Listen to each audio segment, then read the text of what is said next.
Good morning student. आज गुरुवार की ऑनलाइन कक्षा में आपका स्वागत है। आज हम लोग इतिहास का दूसरा पाठ पढ़ेंगे, शिवाजी महाराज से पूर्व का भारत। यानी शिवाजी के आने से पहले भारत में राजनीतिक सत्ता किस प्रकार चल रही थी। शिवाजी महाराज के पूर्व में बहुत सारी राज सत्ताएँ भारत में चल रही थी। आज हम लोग उन्हीं का अध्ययन करेंगे, जिसमें पाल, गुर्जर, प्रतिहार, कलिंग, विदर्भ, पश्चिम काठियावाड़, गुजरात, कन्नौज और गुजरात तक सत्ता का विस्तार था। 8वीं शताब्दी में उत्तर भारत में राजपूतों का, गढ़वाल और परवार वंश का था। राजपूतों में चौहान वंश का पृथ्वीराज चौहान पराक्रमी शासक था, जिसने तराई के युद्ध में मोहम्मद गोरी को पराजित किया था। तमिलनाडु के चोल वंश में राजराज प्रथम और राजेंद्र प्रथम। महाराष्ट्र के राष्ट्रकूट वंश के गोविंद तृतीय के कार्यकाल में राष्ट्रकूट की सत्ता कन्नौज से लेकर रामेश्वर तक फैली हुई थी।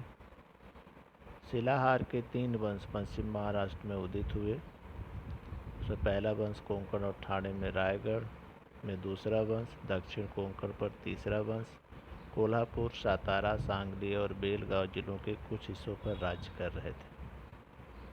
शिवाजी महाराज के काल के अंत में महाराष्ट्र के यादवों की राजसत्ता वैभवशाली राजसत्ता मानी जाती है।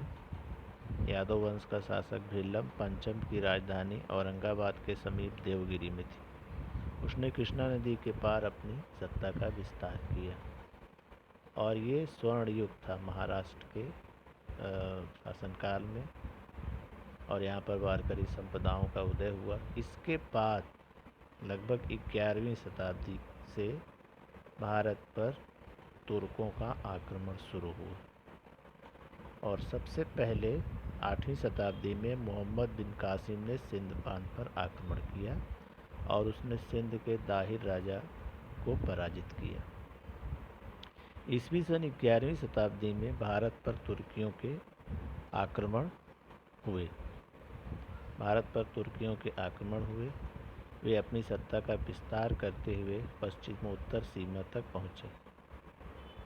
गजनी का सुल्तान महमूद ने भारत पर अनेक आक्रमण किए और उसने मथुरा, वृंदावन, सोमनाथ, कन्नौज आदि मंदिरों को लूटा। ये तो पश्चिमोत्तर भारत पर। उसके बाद उत्तर की सुल्तान शाही में ईस्वी सन 1175 और 1178 में अफ़गानिस्तान के गोर के सुल्तान मोहम्मद गोरी ने भारत पर आक्रमण किया और इसने प्रशासन चलाने के लिए उनका जो सरदार था कुतुबुद्दीन ऐबक, उसको नियुक्त किया। और मोहम्मद गोरी से पृथ्वीराज चौहान का युद्ध 1192 ईस्वी में 91-92 में हुआ था। 91 में पृथ्वीराज ने तराई के मैदान में उसे पराजित किया था और 92 में उसने पृथ्वीराज को पराजित किया। ईस्वी सन 1206 में उसकी मृत्यु हो गई और इस तरह से उसके बाद इब्राहिम लोदी आया, जो लोदी वंश का अंतिम शासक था। और फिर एक बार से हिंदुओं की शासन सत्ता स्थापित हुई।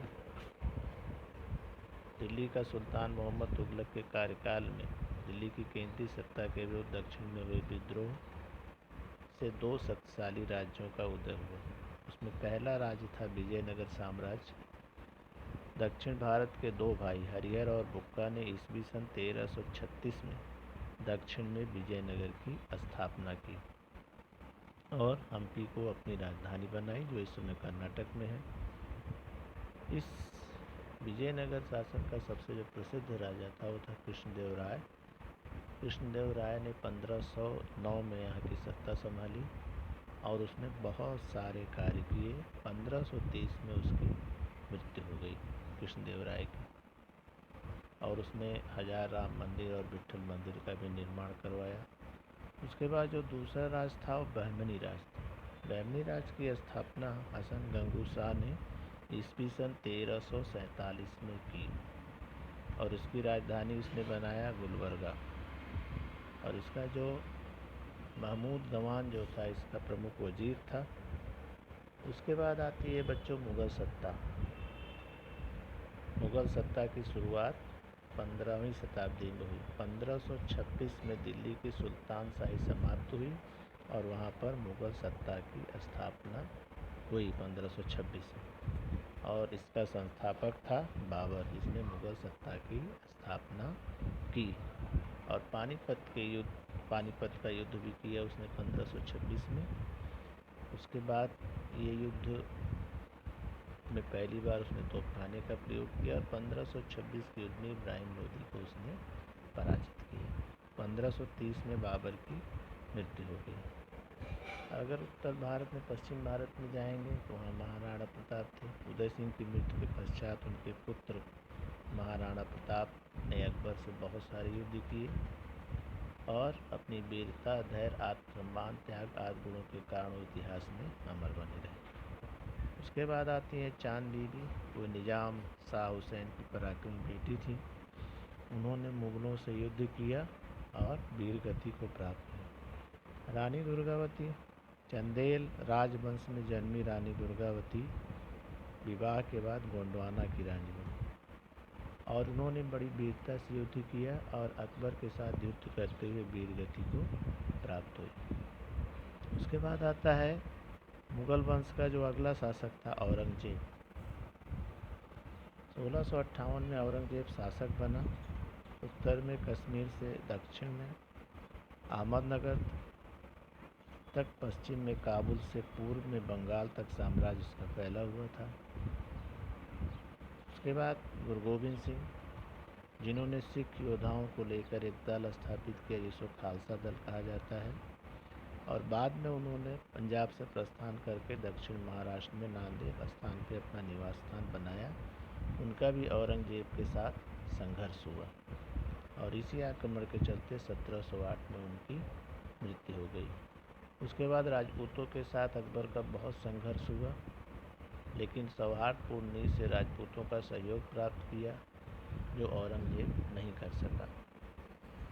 औरंगजेब बहुत ही आतताई शासक था और उसका शासन ज़्यादा दिन तक नहीं चल सका और अंत में बाद में औरंगजेब का मराठों के साथ, यानी मुग़लों का मराठों के साथ प्रखर संघर्ष हुआ।